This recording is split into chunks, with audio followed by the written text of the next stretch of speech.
Siapa yang nomor dua? Keputusan.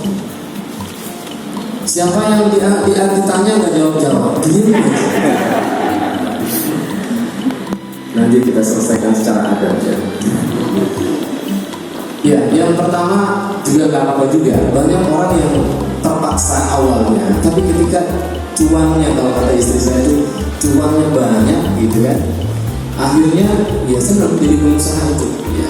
Ternyata enak jadi pengusaha ya gitu kan. Ada juga yang kedua komitmen. Dia kan memutuskan, maka dia komitmen. Dia susah dilakoni, senang dilakoni. Ya sekarang sudah komitmen. Ya. Nah sekarang pertanyaan yang kedua, kira-kira enakan jadi orang yang beli apa jual? Enakan beli, enakan jual? Talak pilih mana? Beli aja. Beli ya? Enakan beli di mana-mana. Beli. Kalau jual ribet banget kan? Pak, beli pak, gitu kan, menawarkan. Dan menawarkan itu ada 3, kemampuan sales, ada deal making, ada negosiasi. Itu beda-beda. Kira-kira enakan jual atau beli? Jual. Enakan beli. Permasalahannya, apakah setiap kita mau beli itu kita punya cukup uang? Itu masalah. Benar nggak? Maka ya kalau kita pengen bisa beli tadi, konsekuensinya apa? Harus bisa jual yang lebih banyak, gitu. Jadi masuk itu misalkan 100, keluarnya 10, keluarnya 1, gitu kan? Itu keren. Misalkan masuk 100 juta sebulan, keluarnya ya 10 juta, itu keren.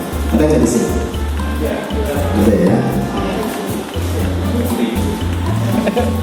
Oke, sekarang pertanyaan berikutnya. Ini pertanyaan mindset ya. Ibu-ibu kalau disuruh milih 1 Mercy apa 10 Toyota Jawa itu? Yaris. Bukan, Avanza. 1 Mercy apa 10 Avanza?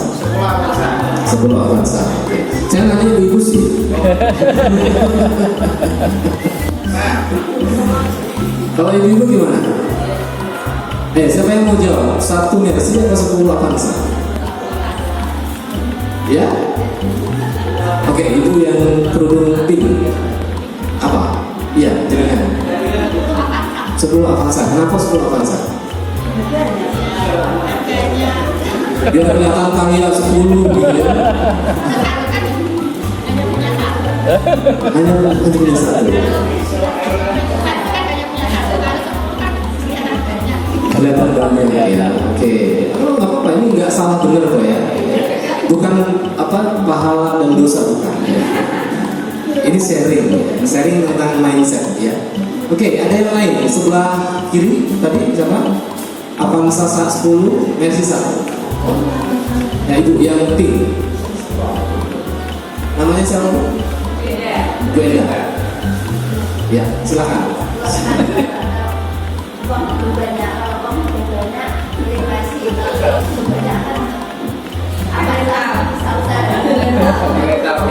Sepuluh Avanza bisa dipakai usaha ya, karena Avanza memang mobil niaga ya, mobil untuk bisnisnya. Oke. Ada satu lagi di tengah, ada yang mau jawab? Yang tengah, yang kerudung hitam.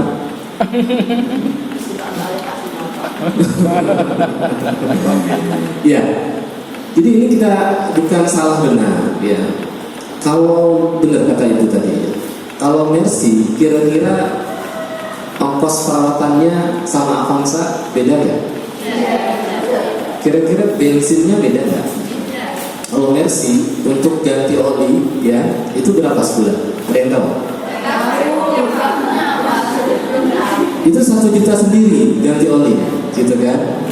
Terus kalau misalkan beli bensinnya, Mercy itu memang ada sih yang 2.500 ya cc-nya ya. Tapi ada yang lebih dari itu ya. Karena Mercy itu bobotnya Kalau ditutup Mercy itu kan bedanya di situ ya. Kalau Avanza kan ditutup biasa, bluk. Kalau Mercy jelek gitu kan kalau ditutup.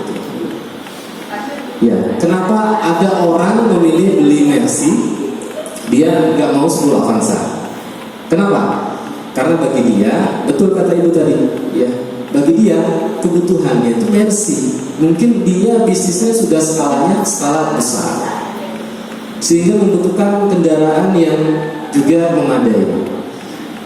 Saya punya teman di Jakarta tuh memang dia dimarahin sama kakaknya. Waktu itu dia hanya Serena gitu ya, tahu Serena, Nissan Serena. Padahal tamunya tuh dari Amerika, triliuner Amerika. Kakaknya marah, "Wih," gitu kan, bahasa saya begitu. "Kamu temannya triliuner kok, masa mobilnya Serena? Nggak pantas lah," gitu. "Beli Alphard sama Mercy." Nah akhirnya beli Mercy sama Alphard karena kebutuhan. Dan memang betul deal-dealnya juga miliar-miliar gitu, puluhan miliar sampai triliun. Wajar nggak? Wajar. Jadi ini nggak benar dan salah gitu. Nah kalau Avanza biaya perawatannya sebulan murah nggak? Murah ya. Paling ganti oli berapa ratus ribu gitu kan. Bensinnya juga 100 ribu bisa bolak-balik Bangsri 2 kali gitu kan. Ya mas ya?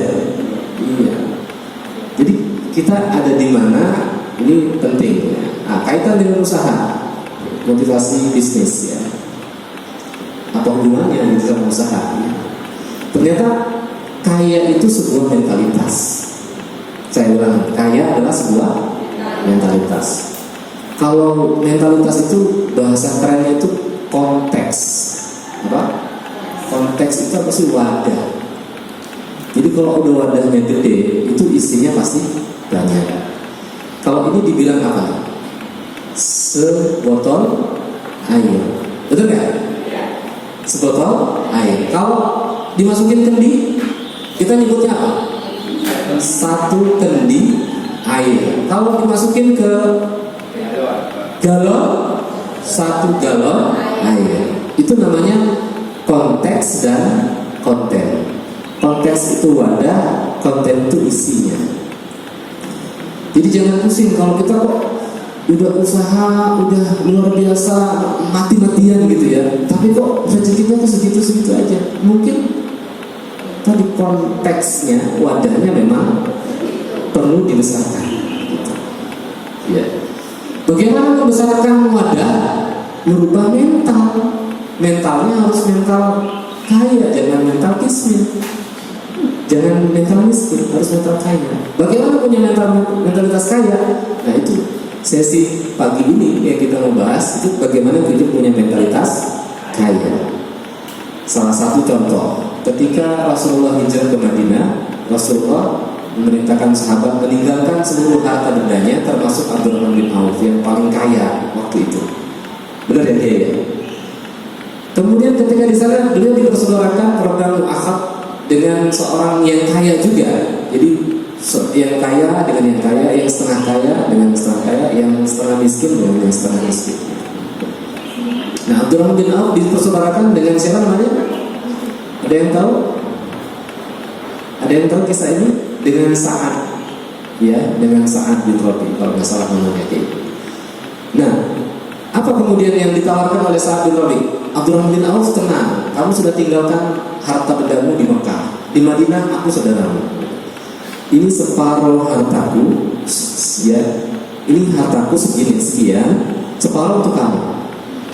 Ini istriku 4, yang 2 buat kamu. Kamu pilih yang mana yang lebih cantik. Cuma yang ini gak usah dibahas. Nanti rame, ini ibu semua soalnya. Kalau bapak-bapak semua seru. Ya. Tapi bapak-bapak juga om doang situ ya. Kalau ada istri saya di belakang. Awas. Ya, jadi begitu. Abdurrahman bin Auf ditawari separuh harta. Kalau ibu-ibu kira-kira mau nggak? Orang usaha kerja, ya, tinggal nompo separuh harta dari orang paling kaya di Madinah, kira-kira mau nggak? Itu masalahnya. Itu mentalitas kaya atau mentalitas miskin? Nah, kalau ada pelatihan di Pemda, tadi saya bilang ke Pak Lukman, LPNU itu sedang mendata profiling UMKM NU. Di situ nanti ada nama usahanya apa, pemiliknya siapa, alamatnya di mana, omsetnya berapa, pelatihan yang pernah diikuti apa saja. Nah nanti kalau misalkan ada yang pengen ikut, kebetulan wakil LPNU-nya Pak Arifin itu kasih UMKM kan, gitu. Punya program itu 52 pelatihan, coba bayangkan 52 pelatihan. Ibu-ibu pernah nggak ikut pelatihan sampai 52 kali? Belum kan? Nah nanti misalkan pelatihan keuangan untuk UMKM, pelatihan packaging, pelatihan mindset bilioner, pelatihan banyak banget. Nah kalau nanti sudah ada profiling database-nya, nanti ibu dipanggil, Bu ikut pelatihan di Pendopo, Bu pelatihan di PCNU. Tapi saran saya, jangan karena uangnya. Di tempat lain itu orang pengen datang pelatihan Pemda itu karena memang pulangnya dikasih sanu. Jadi ilmunya dia masa bodoh, yang penting sanu. Gitu. Itu masalahnya. Kira-kira itu mental kaya atau mental miskin? Itu mental miskin. Kalau di Jakarta, saya cerita istri saya. Di Jakarta, saya buka bisnis coaching. Orang tuh mau bayar ratusan juta untuk belajar bisnis. Percaya nggak percaya? Gitu.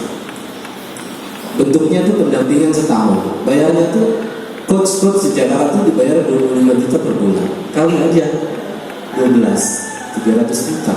Gitu. Dan memang mereka punya mindset mental kan? Mau belajar, mau maju gitu. Kira-kira ibu siap ya? Pelan-pelan berubah mindset, berubah mental, menjadi mentalitas kaya. Tangan di atas, bukan tangan di bawah. Enggak kemecer yang bukan haknya. Itu juga kata istri saya bilang semalam. Itu mindset, mentalitas kaya atau miskin tuh. Kalau orang yang tangan di atas tuh, dia agak silo dengan harta orang lain. Gitu. Itu mentalitas kaya. Nah itu wadah. Gitu. Jadi rezeki itu tergantung wadahnya. Ya, karena waktunya cuma 1 jam, saya biasanya 3 hari itu ngomong begini. 3 hari baru marah gitu kan. Pulang tuh meledak gitu. Saya berubah. Gitu. Mentalitas saya harus mentalitas kaya. Terus nanti ada tuh namanya screening, ya, di scanning. Kalau komputer tuh di scanning, di dalam diri kita tuh ada tarik menarik perang, namanya perang batin. Kata akalnya begini, saya ingin kaya. Kata hatinya ke dunia, duniawi banget. Nah itu nggak kemana-mana itu. Itu perang dalam dirinya itu sudah belum selesai. Padahal kata orang-orang Barat, ilmu NLP, Neuro Linguistic Programming, mereka melakukan riset ya. Ternyata katanya yang namanya pikiran bawah sadar itu 88% lebih kuat dibandingkan pikiran sadar. Jadi kalau pikiran sadarnya saya ingin kaya, saya UMKM yang pengen maju gitu kan. Tapi kata hatinya, kata pikiran bawah sadarnya orang mungkin wong desa yang pengen kaya. Akhirnya apa yang terjadi? Nah, itu tuh ada program penyesuaian dalam diri itu ya. Ada penyesuaian dalam diri. Ya. Itu nanti ibu dikasih kuesioner ya. Kira-kira yang bermasalah di sebelah mana? Kalau komputer itu di defrag mas ya, di defrag. Jadi banyak kelas. Kenapa lemot komputer itu? Karena banyak kelas gitu, banyak hang. Ya. Manusia juga sama. Kenapa lemot? Itu karena banyak hang, banyak pikiran, sama banyak dosa gitu ya. Yang dosa juga itu sama. Gitu.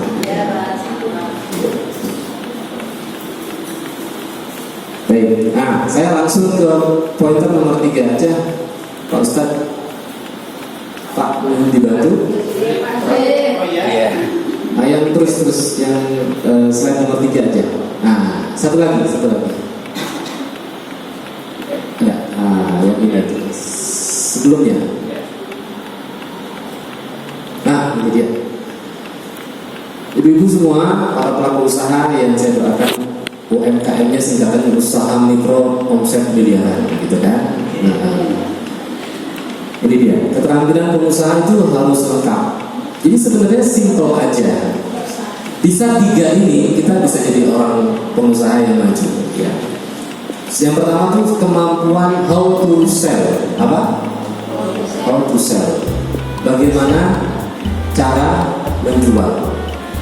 Kalau pengusaha punya kemampuan menjual, itu sudah modal yang paling utama. Nah, kira-kira ibu-ibu kalau di Jakarta tuh banyak yang bisa bikin produk UMKM itu, tapi tidak banyak yang pintar yang menjual, tidak pintar menjual. Bikin produk keren, enak, gitu kan, packagingnya keren, tapi jualannya handling. Akhirnya usahanya maju gak? Enggak. Maka poin yang pertama ini how to sell, itu yang paling mendasar. Pengusaha tuh harus pintar jualan, harus pintar jualan. Ya, nanti jualannya pengusaha juga berlevel-level. Jualan 10 ribuan beda dengan jualan 1 jutaan. Barangnya atau jasanya itu beda. Ya, jualan 1 jutaan beda dengan 100 jutaan, gitu kan? Contohnya apa? Jualan properti itu punya kesulitan sendiri, kan? Satu properti misalkan rumah harganya ratusan juta. Kalau beli misalkan kerupuk 1.000 rupiah, orang nggak terlalu mikir kan? Ada nggak beli kerupuk mikir, Mas mau beli apa? Beli kerupuk, tapi pikir dulu beli nggak ya? Kan nggak ada sih. 1.000 ya, beli aja. Tapi kalau properti, Mas beli rumah berapa? 1 miliar. Waduh, nanti dulu gitu kan. Banyak pertimbangan-pertimbangannya gitu. Jadi ada ilmunya sendiri-sendiri. Jadi how to sell, bagaimana menjual, itu kemampuan yang tidak boleh tidak harus ada dalam diri seorang pelaku usaha. Setuju? Kemudian yang kedua, how to operate, bagaimana menjalankan usaha. Ya, itu juga kemampuan yang harus melekat pada diri seorang pelaku usaha. Bagaimana menjalankan usaha? Ya, ini produksinya gimana, gitu kan? Timnya bagaimana? Kira-kira butuh berapa karyawan? Itu penting. Ya. Jangan sok-sok ini atau sok-sok besar. Di bisnis itu harus kuat dulu baru besar, kan begitu. Ya, jangan langsung baru buka usaha karyawannya 100 gitu kan. Padahal ya itu kemampuan menjualnya sangat minim. Akhirnya bayar karyawan aja sudah ya kayak gitu. Kemudian yang ketiga, ibu-ibu, keterampilan pengusaha yang ketiga, how to fund. Fund itu apa? Bagaimana mendanai usaha, gitu. Jadi tidak cukup bisa jualan, tidak cukup bisa mengoperasikan, tapi juga harus bisa membiayai, mendanai usahanya, gitu. Maksudnya gimana? Usaha kan nggak langsung jadi ya, betul nggak? Ada nggak yang langsung buka langsung jadi langsung gede gitu? Ada nggak? Nggak ada. Semua pasti proses, betul nggak? Semua pasti proses. Makanya ada nasihat, kalau ingin kaya katanya belajar ilmu bisnis. Kalau nggak mau miskin, pelajari ilmu hutang. Jangan pernah berbisnis dari hutang. Ketika mengawali bisnis, jangan pernah haram. Kalau kata Pak Kiai, pertama bisnis haram dari hutang. Kenapa? Belum jelas untungnya, sudah jelas, sudah pasti bayar bunganya. Apalagi hutang bank, gitu. Bisa dipahami ya? Iya. Jadi jangan pernah memulai usaha dari hutang. Kapan hutang itu boleh? Hutang itu boleh ketika usaha sudah jalan, pasar sudah terbentuk, pasar sudah loyal, dan kita masih kekurangan di produksi misalkan, sehingga butuh suntikan ya dana agar produksinya meningkat, sehingga permintaan demand itu juga bisa diserap, gitu. Jadi ternyata hutang ada ilmunya, bisnis ada ilmunya. Kira-kira begitu. Jadi pengusaha harus 3 punya kemampuan ini: how to sell, how to operate, how to fund. Bagaimana menjual, bagaimana menjalankan sebuah usaha, ya. Ilmunya banyak nih. Kalau how to operate ini, kalau ibu-ibu mau belajar terus, itu kayaknya butuh waktu yang sangat panjang. Bagaimana membuat SOP, standar operating procedure. Kemarin saya baru dari Jogja ketemu Pak Yoyo. Pak Yoyo itu karyawannya 3.600 yang sambal SS ya, super sambal apa itu? Itu ternyata bikin telur aja SOP-nya tuh berlembah-lembah ya. Bagaimana apinya, harus apinya tuh misalkan apa dia tuh bikin standar-standar gitu. Jangan terlalu besar, jangan terlalu kecil. Kalau terlalu besar, kalau terlalu kecil nggak matang-matang katanya begitu. Luar biasa ya. SOP namanya itu how to operate. Jadi bagaimana menjalankan bisnis. Sementara itu ya, karena waktunya sangat singkat, mudah-mudahan ibu-ibu nanti setelah dari seminar ini punya semangat. Oh ternyata saya harus mentalnya harus digedein gitu kan, mindsetnya harus naik ya, kayak gitu ya. Sementara itu yang saya bisa sampaikan, mudah-mudahan ada manfaatnya. Saya akhiri, assalamualaikum warahmatullahi wabarakatuh. Waalaikumsalam.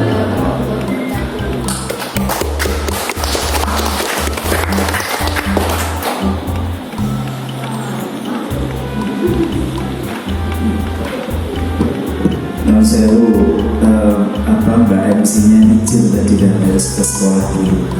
Jadi kita ucapkan terima kasih kepada Pak Adi dari LPM Jabar Jepara dan juga Mas Ahab yang berkenan hadir di sini dan juga rekan-rekan dari rumah di LPM Jepara.